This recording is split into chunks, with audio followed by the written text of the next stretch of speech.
اعوذ باللہ من الشیطان الرجیم بسم اللہ الرحمن الرحیم۔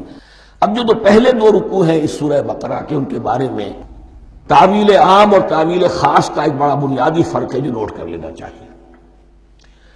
جس وقت یہ صورت نازل ہو رہی ہے، میں عرض کر چکا ہوں کہ 12 سال ہو چکے تھے حضور کو اپنا فریضہ نبوت و رسالت ادا کرتے ہوئے۔ ایک جماعت اچھی بھلی تیار ہو چکی تھی جنہوں نے حضور کی دعوت پر لبیک کہا، ایمان لائے اور آپ کی تعلیمات پر عمل کیا۔ وہ ایک گروہ موجود تھا، یہ ابو بکر ہے، یہ عمر ہے، یہ عثمان ہے، یہ طلحہ ہے، یہ زبیر ہے، یہ عبد الرحمن بن عوف ہے، یہ مصعب بن عمیر ہے، دیکھ لو۔ اور ایک گروہ وہ تھا کہ جو حق کو جان کر پہچان کر محض اپنی ضد اور ہٹ درمی کی باعث وہ کفر پر اڑ گیا تھا۔ اور اب ایک تیسرا گروہ پیدا ہو رہا تھا مدینے میں آ کر، وہ ابھی ایمبریونک سٹیج میں ہے کہ جو داعی ہے، مدعی ہے کہ ہم مانتے ہیں لیکن حقیقت میں نہیں مانتے۔ یہ 3 قسم کے گروہ دنیا میں ہمیشہ پائے جائیں گے، ہمیشہ۔ اب میں اس کو لا رہا ہوں تعویل عام کی طرف۔ جب بھی کبھی کوئی دعوت اٹھے گی انقلابی، ایک ہوتا ہے واعظ و نصیحت، ٹھیک ہے، جس نے بھی فائدہ اٹھایا اٹھا لیا۔ ایک ہوتی ہے دعوت انقلابی، وہ انقلابی دعوت کا ہدف ہوتا ہے نظام کو بدلنا۔ نظام بدلتا ہے تو ظاہر بات ہے کہ جو لوگ اس نظام میں جن کے ویسٹڈ انٹرسٹ ہیں اور جن کو پریولیجز حاصل ہیں، جن کے مفادات ہیں، وہ تو لازماً اپنے نظام کا تحفظ کریں گے۔ ٹکراؤ ہوگا، تصادم ہوگا، تصادم میں جانی نقصان بھی ہوگا، مالی نقصان بھی ہوگا۔ یہ گویا کہ کسی انقلابی دعوت کے لوازم ہیں۔ اگر یہ شے نہ ہو تو دعوت انقلابی ہے ہی نہیں۔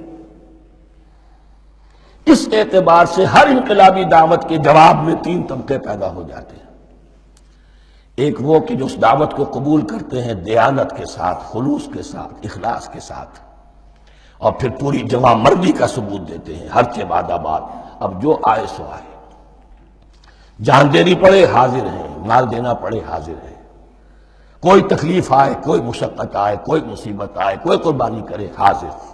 جب پکارا گیا واپس نہیں پھیرا کوئی فرمان جنوں کا، اور تنہا نہیں لوٹی کبھی آواز جرس کی۔ خیریت جا راحت تن صحت داما، سب بھول گئی مصلحت اہل ہوس کی۔ ایک وہ لوگ ہوتے ہیں، ایک وہ لوگ ہوتے ہیں کہ جو اڑ جاتے ہیں ضد پر، ہٹ درمی پر، ماننے کے باوجود، جاننے کے باوجود کہ بات تو ٹھیک ہے جو کہہ رہے ہیں، کیسے مان لیں؟ ہماری سیادت، ہماری چودراہٹ، ہمارے مفادات، ہمارے یہ ساری چیزیں ان سب کے اوپر زد پڑ رہی ہے۔ یہ لوگ اڑ جاتے ہیں اور پھر کوئی دعوت، کوئی نصیحت، کوئی مزید افہام و تفہیم ان کے حق میں مفید نہیں ہوتی۔ اس لیے کہ صحیح بات ہے جو کہتے ہیں کہ سوتے کو تو جگایا جا سکتا ہے، جاگتے کو کیسے جگائے؟ کوئی سویا ہوا ہے تو آپ اسے جگا دیں گے، جو جاگا ہوا ہے لیکن وہ بنا ہوا ہے، وہ اٹھنے کو تیار ہی نہیں ہے، تو آپ کیسے اٹھا دیں گے اس کو؟ تو جو لوگ جان بوجھ کر حق کو پہچان کر رد کر دیتے ہیں، پھر ان کے حق میں کوئی دعوت، کوئی نصیحت، کوئی تبلیغ، کوئی انذار، کوئی تبشیر مفید نہیں ہوتی۔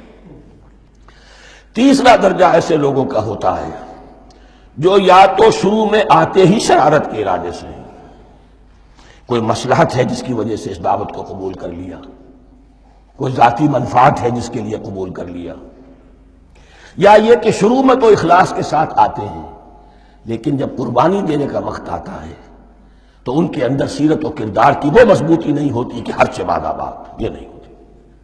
وہ پھر ڈگمگاتے رہتے ہیں، کبھی کچھ چلے پھر کہیں ٹھٹک کر رہ گئے، پھر کہیں کچھ چلے پھر ٹھٹک کر رہ گئے۔ یہ تیسرا طبقہ ہے کہ جو کہتا ہے، دعوی مدعی ہے کہ ہم نے مانا ہے، قبول کیا ہے، بات ٹھیک ہے، کچھ تھوڑا بہت چلتے بھی، لیکن جہاں مشکل آئی چھٹک کر کھڑے ہو گئے، اوندھے منہ گر پڑے۔ یہ تیسرا طبقہ ہے۔